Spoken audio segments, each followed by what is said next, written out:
ಪ್ರಿಯ ವೀಕ್ಷಕರೇ, ನಾನು ಡಾಕ್ಟರ್ ನಂಜುಂಡಯ್ಯ ಸ್ವಾಮಿ, ಶುಭ್ರ ಆರೋಗ್ಯಧಾಮ ಆಯುರ್ವೇದ ಹೋಮಿಯೋಪತಿ ಮತ್ತು ಯೋಗ ಚಿಕಿತ್ಸಾ ಕೇಂದ್ರ ಬೆಂಗಳೂರು. ಇವತ್ತು ನಾವು ಅಜೀರ್ಣ ಅಗ್ನಿಮಾಂದ್ಯದ ಬಗ್ಗೆ ಡಿಟೇಲ್ ಆಗಿ ತಿಳ್ಕೊಳ್ಳೋಣ. ಅಜೀರ್ಣ ಏನು, ಅಗ್ನಿಮಾಂದ್ಯ ಅಂದರೆ ಏನು, ಅದು ಯಾಕೆ ಬರುತ್ತೆ, ಅದರಲ್ಲಿ ಎಷ್ಟು ಟೈಪ್ಸ್ ಇದೆ, ಆಮೇಲೆ ಅದನ್ನು ಹೇಗೆ ಗುಣಪಡಿಸಿಕೊಳ್ಳಬೇಕು ಮನೆಯಲ್ಲೇ, ಮನೆ ಮದ್ದು, ಅದರ ಬಗ್ಗೆ ನಾವು ಡಿಟೇಲ್ ತಿಳ್ಕೊಳ್ಳೋಣ. ಅಜೀರ್ಣ ಯಾಕೆ ಬರುತ್ತೆ? ನಾವು ಅತಿಯಾಗಿ ಊಟ ಮಾಡೋದ್ರಿಂದ, ಆಮೇಲೆ ಅನಿಯಮಿತ ಆಹಾರ, ಆಮೇಲೆ ರಾತ್ರಿ ಜಾಗರಣೆ, ಮಧ್ಯಾಹ್ನ ಮಲಗೋದು, ಆಮೇಲೆ ಮದ್ಯಪಾನ ಧೂಮ್ರಪಾನ ಅತಿ ಹೆಚ್ಚಾಗಿ ತಗೊಳ್ಳೋದು, ಆಮೇಲೆ ಷಡ್ರಸಯುಕ್ತ ಆಹಾರ, ಅಗ್ನಿ ಅದೇನು ಡೈಜೆಸ್ಟಿವ್ ಫೈರ್ ಅಂತೀವಲ್ಲ ಅದನ್ನು ಡಿಸ್ಟರ್ಬ್ ಆಗುತ್ತೆ. ಅದಕ್ಕೆ ನಾವು ಅಗ್ನಿಮಾಂದ್ಯ ಅಂತೀವಿ. ಅಗ್ನಿಮಾಂದ್ಯ ಅಂದರೆ ಅಗ್ನಿಯ ಸ್ಲೋ ಡೌನ್ ಆಗೋದು, ಅದಕ್ಕೆ ಅಗ್ನಿಮಾಂದ್ಯ ಅಂತೀವಿ. ಅಗ್ನಿಮಾಂದ್ಯದಿಂದ ಅಜೀರ್ಣ ಬರುತ್ತೆ. ಅಜೀರ್ಣ ಅಂದರೆ ನಾವು ಏನು ಊಟ ಮಾಡ್ತಾಯಿದ್ದೀವಿ ಅದು ಜೀರ್ಣವಾಗದೇ ಇರೋದು ಅಜೀರ್ಣ.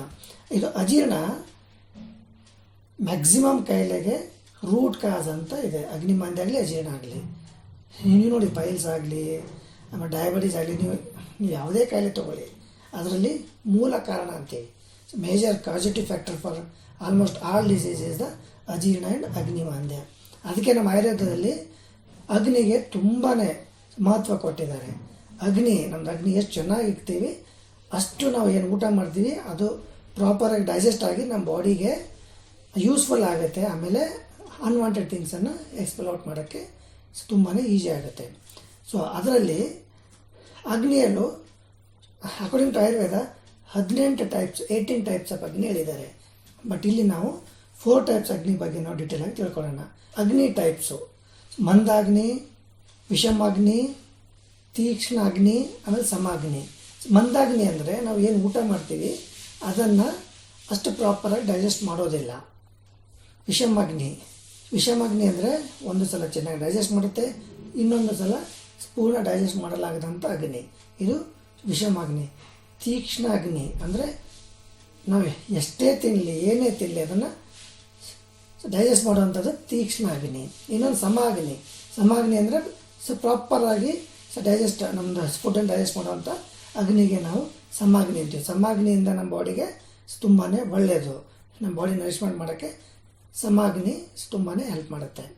ಇವಾಗ ಅಜೀರ್ಣದಲ್ಲಿ ಟೈಪ್ಸು: ಆಮಾಜೀರ್ಣ, ವಿದಗ್ಧ ಜೀರ್ಣ, ವಿಷ್ಟಬ್ಧ ಜೀರ್ಣ, ರಸಶೇಷ ಜೀರ್ಣ ಅಂತ 4 ಟೈಪ್ಸ್ ಇರುತ್ತೆ. ಆಮಾಜೀರ್ಣ ಅಂದರೆ ನಾವು ತಿಂದಂಥ ಆಹಾರ ಜೀರ್ಣವಾಗದೆ ವಾಂತಿ ಅಥವಾ ಬೇದಿ ಮುಖಾಂತರ ಆಚೆ ಹೋಗೋದಕ್ಕೆ ನಾವು ಆಮಾಜೀರ್ಣ ಅಂತೀವಿ. ವಿದಗ್ಧ ಜೀರ್ಣ ಅಂದರೆ ನಾಲಿಗೆ ರುಚಿ ತಪ್ಪುವುದು, ಹುಳಿತೇಗೆ ಬರೋದು, ಅದಕ್ಕೆ ವಿದಗ್ಧ ಜೀರ್ಣ ಅಂತ ಅಂತೀವಿ. ವಿಷ್ಟಬ್ಧ ಜೀರ್ಣ ಹೊಟ್ಟೆ ಉಬ್ಬರ ಬರೋದು, ಹೊಟ್ಟೆ ಉಬ್ಬರ ಬಂದು ನಮಗೆ ಉಸಿರಾಟ ತೊಂದರೆ ಆಗೋದು. ರಸಶೇಷ ಜೀರ್ಣ ಅಂದರೆ ಅನ್ನದ್ವೇಷ, ಆಲಸ್ಯ, ಬಾಡಿಯಲ್ಲಿ ಜಡತ್ವ ಬರೋದು. ಇವು 4 ಟೈಪ್ಸ್ ಆಫ್ ಅಜೀರ್ಣ. ಇದಕ್ಕೆ ಚಿಕಿತ್ಸೆ ಏನು, ಮನೆ ಮದ್ದು ಏನು, ಇದಕ್ಕೆ ಏನು ರೆಮಿಡಿ ಅಂದರೆ ನಮ್ಮ ಆಯುರ್ವೇದದಲ್ಲಿ ಲಂಘನಂ ಪರಮೌಷಧಂ ಅಂತ ಹೇಳಿದ್ದಾರೆ. ಲಂಘನ ಅಂದರೆ ಉಪವಾಸ ಮಾಡೋದು. ಇದು ತಾತ್ಕಾಲಿಕ ಅಂದರೆ ನಿಮಗೆ ಏನೋ ಅಜೀರ್ಣ ಅಥವಾ ಅಗ್ನಿಮಾಂದ್ಯ ಟೆಂಪರರಿ ಇದ್ದರೆ ಲಂಘನ ಇಸ್ ದ ಬೆಸ್ಟು.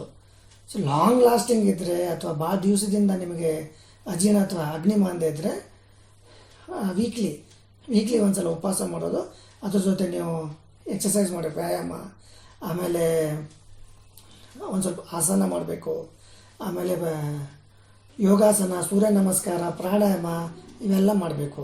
ಇದ್ರ ಜೊತೆ ನೀವು ಮನೆ ಮದ್ದು ಕೂಡ ಮಾಡಿದ್ರೆ ನಿಮಗೆ ಬೇಗ ರಿಸಲ್ಟ್ ಬರುತ್ತೆ. ಊಟದ ನಂತರ ಪಪ್ಪಾಯ ಜ್ಯೂಸ್ ಕುಡಿಬೇಕು ಡೈಲಿ. 1 to 2 ವಾರ ಮಾಡಿದ್ರೆ ಅಗ್ನಿ ಇಂಪ್ರೂವ್ ಆಗಿಬಿಟ್ಟು ನಿಮಗೆ ಡೈಜೆಷನ್ಗೆ ತುಂಬಾ ಹೆಲ್ಪ್ ಆಗುತ್ತೆ. ಆಮೇಲೆ ಅಜ್ವಾಯಿನ್ ಚೂರ್ಣ, ಓಂ ಕಾಳು ಅಂತೀವಿ.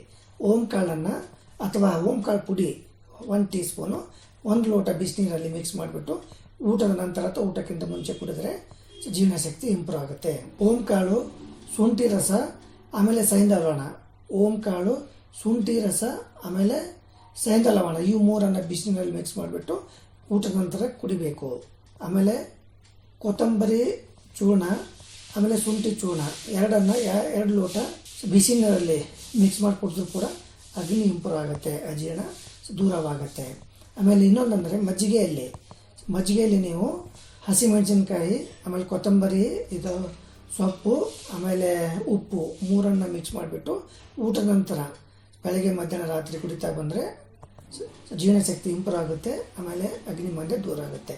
ಇದ್ರ ಜೊತೆ ಹಿಂಗು, ಸೈಂಧವ ಲವಣ, ಶುಂಠಿ, ಹಿಪ್ಪಲಿ, ಆಮೇಲೆ ಮೆಣಸು ಇದನ್ನೆಲ್ಲ ಬಿಸಿ ನೀರಿನಲ್ಲಿ ಮಿಕ್ಸ್ ಮಾಡಿಬಿಟ್ಟು ಗೋಮೂತ್ರ ಜೊತೆ ನೀವು ಹೊಟ್ಟೆ ಮೇಲೆ ಲೇಪ ಥರ ಅಪ್ಲೈ ಮಾಡಿದ್ರೆ ನಮ್ಮ ಅಗ್ನಿ ಅಂದರೆ ಮಂದಾಗ್ನಿ ಕಡಿಮೆಯಾಗಿ ಅಗ್ನಿಯನ್ನು ಇಂಪ್ರೂವ್ ಮಾಡುತ್ತೆ. ಇದರಿಂದ ಅಜೀರ್ಣ ಶಮನವಾಗುತ್ತೆ.